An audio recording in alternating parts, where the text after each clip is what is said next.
Well, while addressing the 17th BRICS summit in Rio, Prime Minister Modi strongly advocated for comprehensive reforms in global governance structures, emphasizing the need to better represent the global South in 21st century decision-making. The Prime Minister further highlighted the persistent marginalization and said that the global South remains a victim of double standards in international dealings, calling out the lack of fairness in global systems governing development and security. Significantly, you must note that the BRICS leaders condemned the Pahalgam attack, and Prime Minister Modi said the attack was a blow to entire humanity.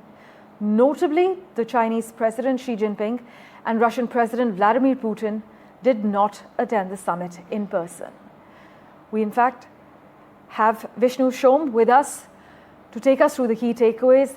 Vishnu, we've witnessed the Prime Minister emphasizing better representation for the global South. He's also asserted that there should be no hesitation in imposing sanctions against terrorists.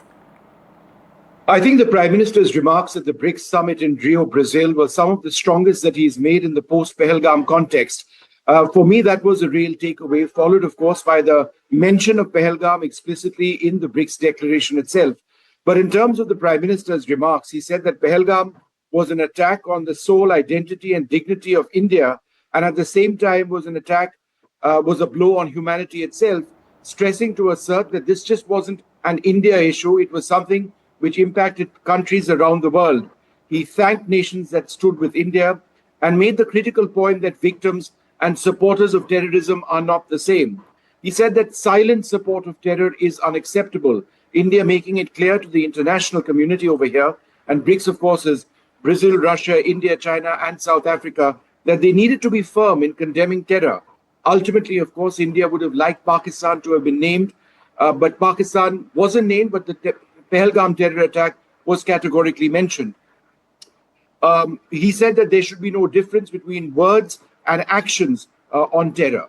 So these were some of the strongest remarks. And in terms of the BRICS declaration itself, it says, we condemn in the strongest terms the terrorist attack in Jammu and Kashmir, during which 26 people were killed and many more injured. We reaffirm our commitment to combating terrorism in all its forms and manifestations, including the cross-border movement of terrorists, terrorism financing, and safe havens. That certainly does, to a large extent, address what India's concerns are. Yes. But I think the very direct message from the Prime Minister to countries around the world that they needed to be even more direct in condemning terror out of Pakistan, a known hub for international error, would be my big takeaway.